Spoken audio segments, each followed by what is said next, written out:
have your work comp insurance through us, if not all of you. Alex kind of asked me to go over in general what benefits having your insurance through us are available. So I work on the safety, loss prevention, and I know some of you. I've worked with Monica here in San Juan County, and hopefully, if you have your insurance through us, then every one of you should have a safety consultant. 24 of us here that cover the state assigned to you to work with you. Does anybody here have insurance with us and they don't know who their safety consultant is? Okay, that's a good thing. If you don't, I'd like to know. I kind of coordinate the safety service for workers' comp for UCF, and I want to make sure that our people are getting out and visiting with you and finding out if there are things that you have needs that we can help with. I feel, and this is our website here. I just want to make sure, I'm not going to go to it today, but there are a number of services available just on the website alone, and I just kind of want to highlight some of those. Seminars. We put on over, well, we do 2 a week, all through the year, around the state. Most of them are around this area here. So probably over 100 seminars a year on various topics. We'll look at what those are, and I have some handouts here if you're not familiar with our seminar schedule. A lot of these are OSHA-based programs. Many of them are not, though. We can do things like on incident investigation or violence in the workplace, offensive driving, as well as many OSHA-required programs that maybe would be applicable to counties. We also have a monthly newsletter that goes out that highlights certain, maybe a topic. Maybe as we approach winter here, we're going to highlight slip, trips, and falls. And then within that newsletter, we'll have links to our website to print off maybe posters that you could use for slip, trip, fall prevention. Maybe it'll be a one-page a toolbox meeting that maybe the shop could print off and just have a meeting on slip, trips, and falls. So they tend to focus on maybe what's going on in the news with regard to safety or workers' comp, if there are any things like that, as well as maybe just a topic applicable to maybe the season, or again, maybe what we're seeing as far as a trend. The safety services we'll get to. Any of these folks that I mentioned up here are available to you to be able to come on site and do things for you, whether that's training, risk evaluations, hazard evaluations, safety videos. We recently, just last year, acquired or partnered up with a company that offers online streaming for safety videos. There's over 900 videos that are available to you. All you have to do is click on that and then put in your policy number, and you can look at any of these videos specialized in school districts or municipalities or just general safety topics. There's HR related topics on there as well. But if you haven't looked at that or gone on our website, just take a look at that and just see the variety of and many of these are in Spanish, certainly in English, but many of them are in Spanish as well. Our safety topic guides are just some toolkits that we put together on certain, more like train-the-trainer type programs that are available to you if you wanted to have somebody, let's say, within your organization be a forklift trainer. We put together these toolkits with training materials and presentations that, if they're at least competent in being able to operate the forklift, could take this and put together their own program to be able to train and certify your own people on different kind of equipment like a forklift. We also have the OSHA log, the 300 log. If you're inputting claims, there's an option to go ahead and track your 300 log electronically. And it's pretty slick. If you haven't used that, maybe a little bit easier than doing that by hand, and then come the end of the year, if you need to print that up and submit it to Utah OSHA, then it's available right there to do that, and it's pretty seamless. So just wanted to mention a few of those. Here's just a screenshot of the newsletter, and like I say, they kind of focus on different things here. They have maybe a walk safe video and a link to that. They have these paycheck stuffers. If any of you still do paychecks in the envelope, here's a little envelope-sized safety reminder that you can slip in there, and so those kind of things are available as well as the posters. Services mention on-site safety hazard assessments. Any of the consultants that work for WCF can come on site at your request, and if you had a concern, maybe you have concerns about your OSHA programs, or maybe you got a road shop and they've got some equipment, welding, do a little bit of grinding, things like that, maintenance on vehicles. Want to make sure that you're up to speed on requirements, safety requirements, or OSHA requirements for that. You know, we can come on site and do that. If you have written, say, an OSHA program that's applicable to you, like personal protective equipment or welding, or if any of your people go into confined spaces or use lockout, tagout, most of these programs require something written as well as a training component.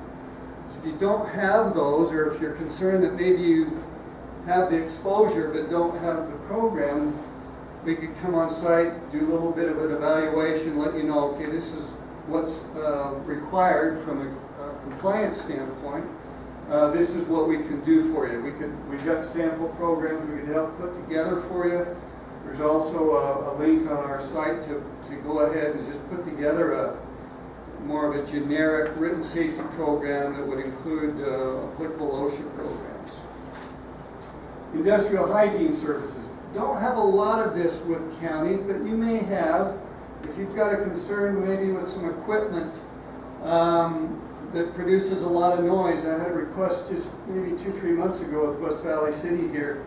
We had a hearing loss claim, and so we wanted to measure the noise. This was with an EMT, or EMT, or paramedic.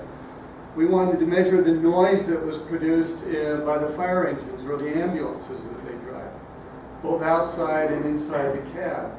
So that's an industrial hygiene service that's available for you. None of these services would cost any money. It's just part of what you pay in your premium. If you have a concern with maybe maybe a chemical that employees are using and inhaling, we can do air sampling and find out, to compare what we gather with the OSHA standards there and see if you're over or above that or need to take any action. So those types of services are available. And then any training, whether it's one of these seminars that you see on our schedule. The seminars are more designed to send maybe a person or two to that location, get the information, bring it back to the county. If you wanted maybe a particular department in the county to be trained, and maybe you had 20 people, we'd probably just as soon come to you and do that training as opposed to you coming to us. It just makes more sense. Like I say, they could be anything from an OSHA type program, it could be defensive driver training, it could be incident investigation or safety committees, just a variety of topics there. If it has anything to do with workplace safety, then we probably train on that sort of thing, whatever topic it would be. Spanish or English, by the way. These on-site safety assessments, these are really kind of our goals. We want to kind of evaluate your operations, your tasks, let you know, okay, these are the hazards. These are where people can get hurt. And then evaluate what controls you have in place to prevent that sort of thing from happening.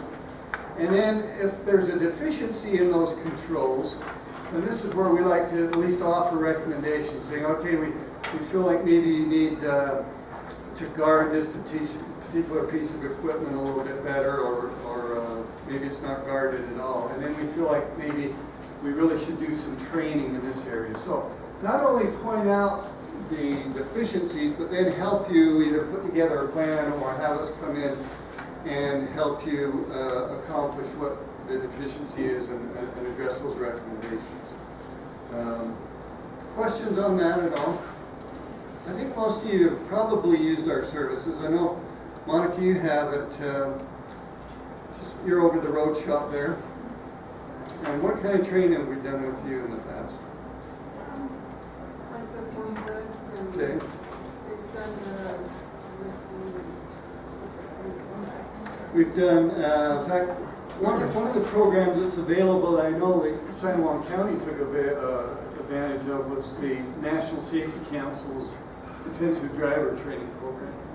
Now, this is a program where if you have any employees with issues, points on their MVR from poor driving, if you take this class, you can actually get a 50-point reduction.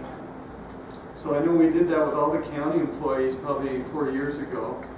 Now, it is a 4-hour class, and you do have to take all 4 hours. And I think we did yours in a couple of different sessions, but those are programs that are available to you. Now, if you wanted to do just maybe a brief, something a little bit shorter in the way of defensive driver training, just as a refresher to people, we could do something in a half an hour, 2 hours. It's up to you. If you've got a time constraint, I think we can work with that sort of thing as far as the training. When it comes to just our general safety programs or training, when it comes to like the National Safety Council program, then we're tied to that 4 hours to be able to give you the certificate and get point reduction. Can I ask you a question? Do you have a limit on how many people you want in that class size? Like if we had a group of 5 or 6, is that too small of a class to do? Or? I'd say no. Maximum or minimum. I mean, if it was 1 or 2 and we were doing 4 hours, it probably isn't the best use of time, but you know, I'd be fine to do 5 or 6, and regardless of you know, what program it is. I mean, it could be, most of these seminars that we do are an hour and a half. And I'd say to cover most topics, probably a good hour on most things. Now, I don't know, you're probably all aware of this, but Utah OSHA currently has this local emphasis program, or what they call an LEP, for municipalities. And it's been in place almost 2 years now. Once they start an LEP, it goes for 5 years. So we got 3 more years to go. Have any of you had Utah OSHA visit you so far because of this LEP? Oh, Have you? Who are you? just Duchesne County, but just up in our jail, and it was just, it wasn't like facilities, it was programs. Programs? Yeah. That's and you've had them. What did they focus on? I'm curious. Yeah. We just had them come out and do a walkthrough. Oh, you invited them? Yes. Okay. Does anybody just have them show up and say, okay, we're here? You know, it was interesting. You have? And what did they focus on? They focus mainly on the shop. Okay. Safer. I was, 2 years ago, when they first started, I was down in Blanding City, and I think Blanding's about a population of, I don't know, 5,000 to 10,000, not a big city. And I was telling them about this, and they said they've already been here. So, you know, when it comes to size, they're just dropping in on people. And my experience has been talking with those like shops. If they're going into shops, they're probably looking at, you know, equipment, machine guarding, things like that. But when it comes to programs, I know just from past experience, they've been focusing on hazard communications, so that's your HAZCOM program, use of chemicals. Bloodborne pathogens, if you have that exposure, have been focusing on that as well. That's kind of the feedback that I've been getting. But I just wanted to make you aware, and this is, again, something we can help you with if you wanted to either invite OSHA consultation out before the compliance people came. They're good to work with. We'd be happy to come out and kind of do an OSHA, mock OSHA type inspection with you, just to give you a heads up on, okay, this is maybe where you're weak and maybe where you ought to put some emphasis. So this is what they're focusing on: cities, counties, public safety, fire, police, school districts, colleges, state agencies. And I know they've been to a few state agencies. Now, they cannot assess fines because you are a municipality, but they can tell you what you're deficient in and issue citations, but there's no fines attached to it. So there's not a lot of bite to it. But for some reason they felt like municipalities had been overlooked in past years, and maybe that's true. So this is why they came up with this emphasis program for the next three more years. And these are kind of the areas that highlighted in red what they say they're going to focus on. Falls from elevations, caught in between things, struck by, electrocution, and exposures to chemical substances.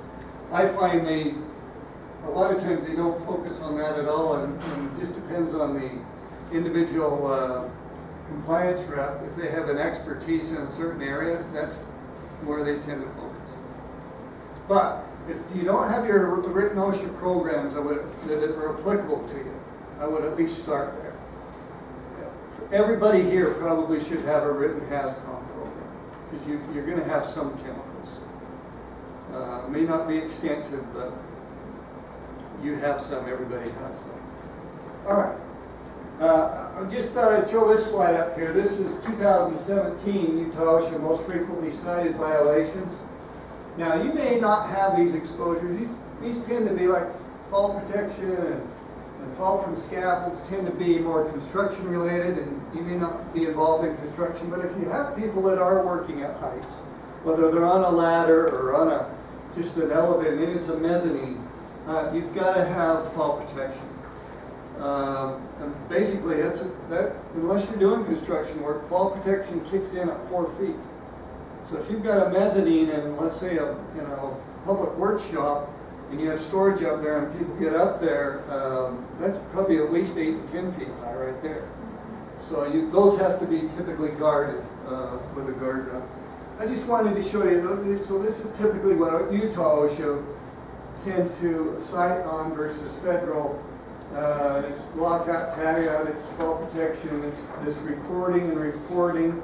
So your OSHA 300 logs, some machine guarding, and then HAZCOM, burst protective equipment like respirators if you have any folks that use those kind of things. These are kind of the programs that I thought would be applicable to most municipalities. So if you have any of this, typically you got to have a written program, and most of them, there's a training component to it as well. Mention the industrial hygiene services. Again, the air sampling could be dust, vapors, fumes, noise evaluations. We've done some of these. I mentioned the siren, but even equipment in your shops if they're around it a lot. Typically, if you have a concern, we'd come in and just do a grab sample, which is basically a sound meter to see how high it is. And if it was high enough, let's say if it's hitting 85 decibels, then we'd want to do a study as opposed to just a grab sample to see how much noise they're exposed to over their shift of working. And then that averages out. And so we do maybe a day-long study with that. But just be aware, that's available for you if you have those concerns. I don't know if you can see this. If you don't have a seminar schedule, we just have basically a little bit of October and in November left, and December. And so this is kind of what's left on our schedule here. But if you don't have one of these and would like, then our 2020 schedule should be coming out here in the next 2 or 3 weeks.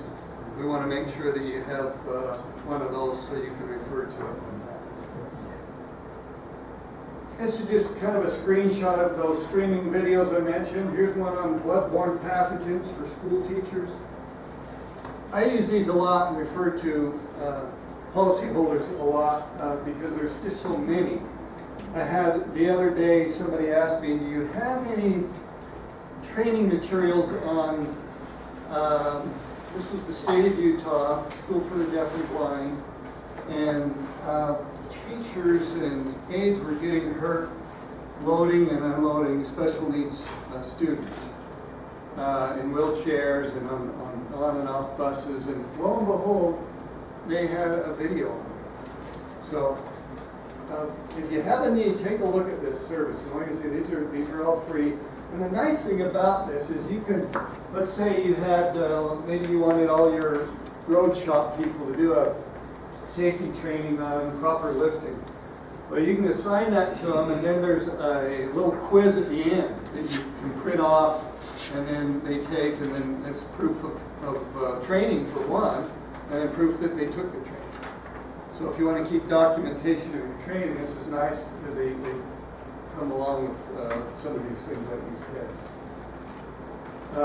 These are just some of the on-site training that I personally do a lot of.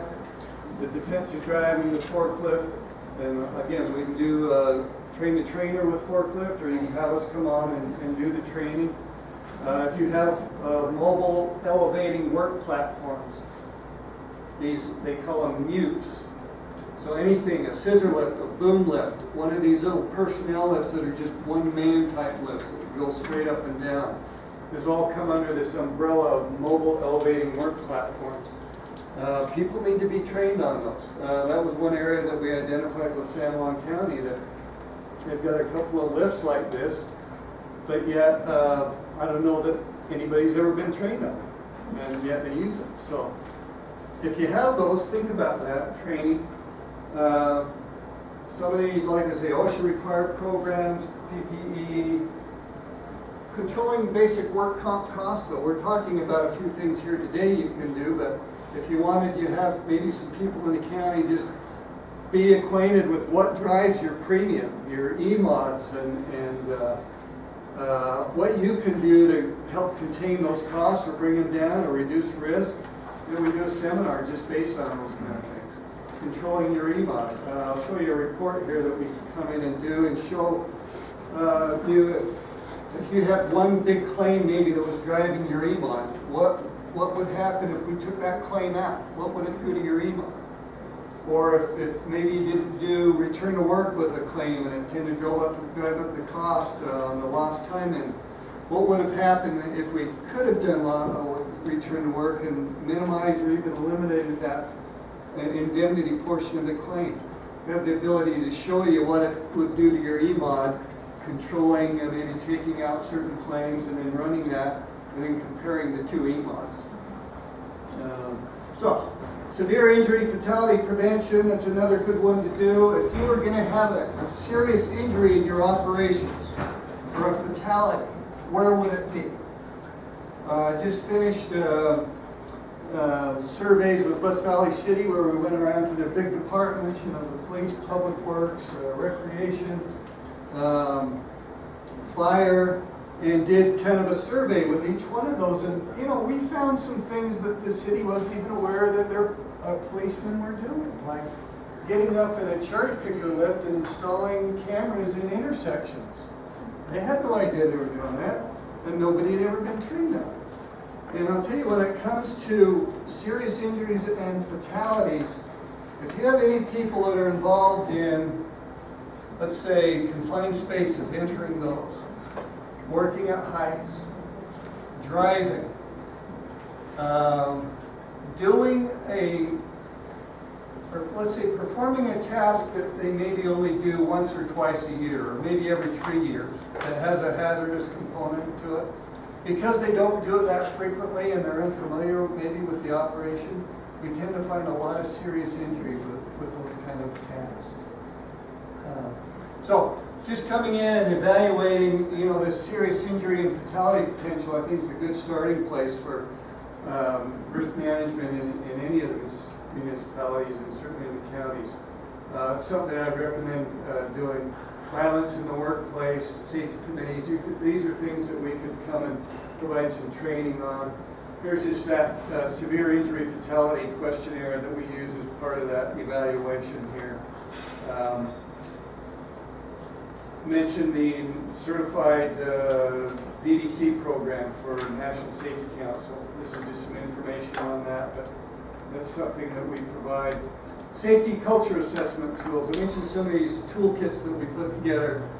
You know, in the safety arena, this term safety culture has been a kind of a hot topic of the last, well, I'd say 10 years. How do you what is a safety culture? How do you develop it? How do you improve it?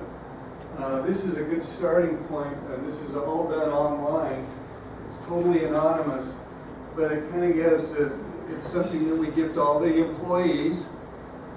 They just go online when they have a minute and take this assessment, this little evaluation here. And then based on the results, we come up with a report that tells you, okay, we feel like based on feedback from your employees, so we actually do employees and we do supervisors. We kind of want to compare, it's interesting to just compare the feedback you get and maybe the disconnects that we find between what we feel supervisors and management feels is going on with safety versus how employees feel. And a lot of times they're not on the same page. And if they're not, there's one disconnect that we need to address. But this is an interesting starting point here if you're interested in safety culture. I recommend we've done a lot of these over the past probably 5 years, and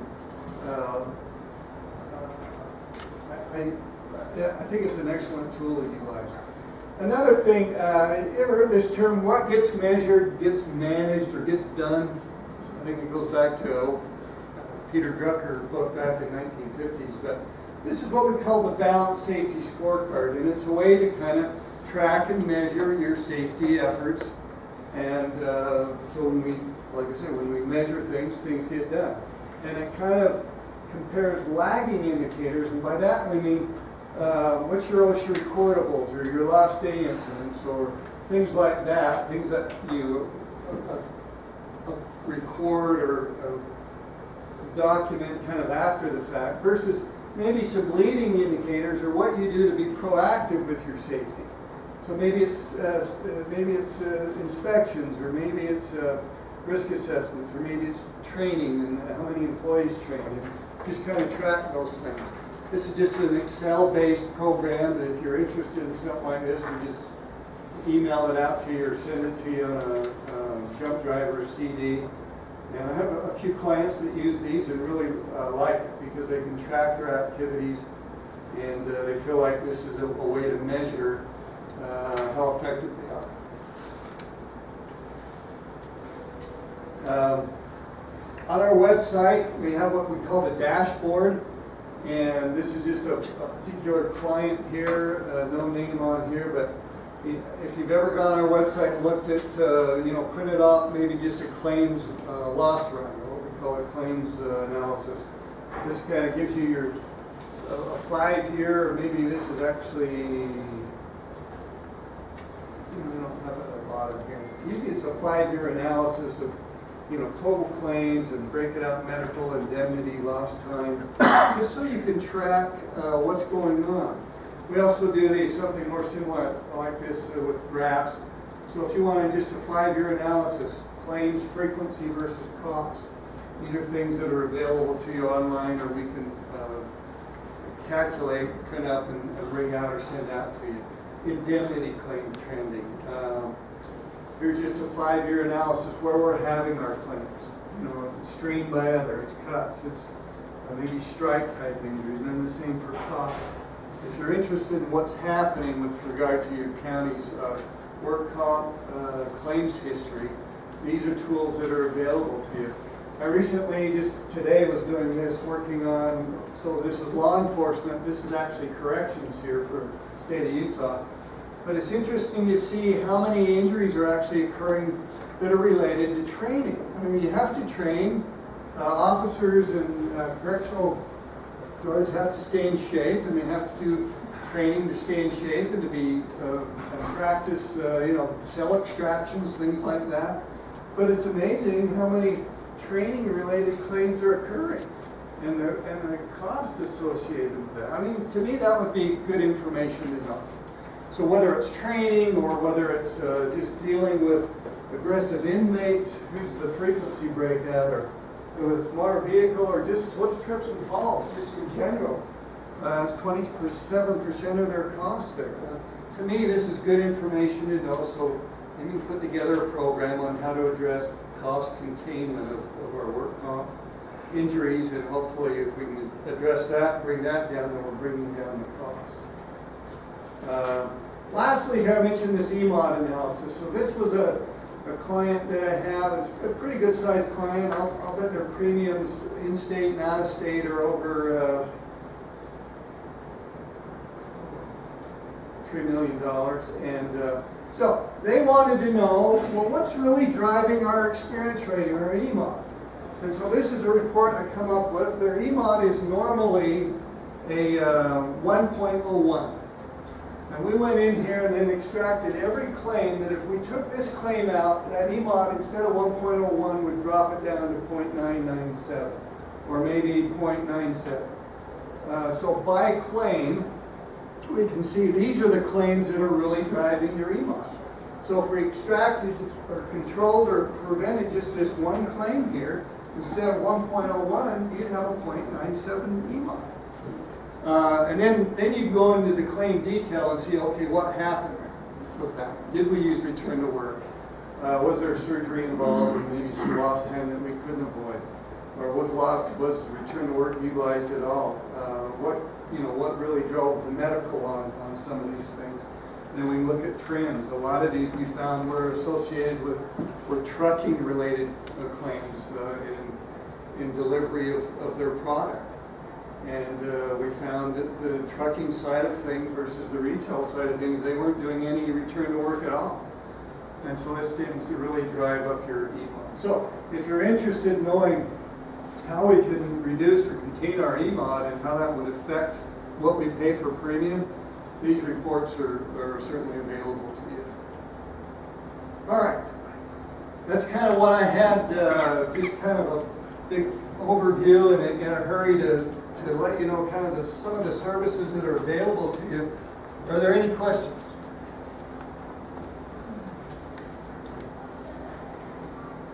Okay, well, I appreciate your time.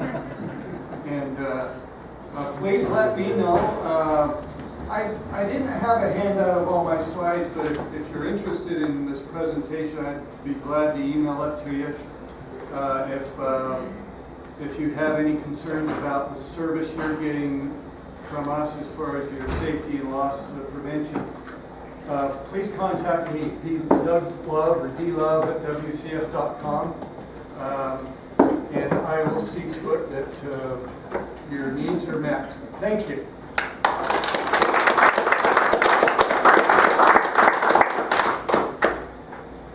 Thank you so much, Doug. Okay, so that's what we had for today. Tomorrow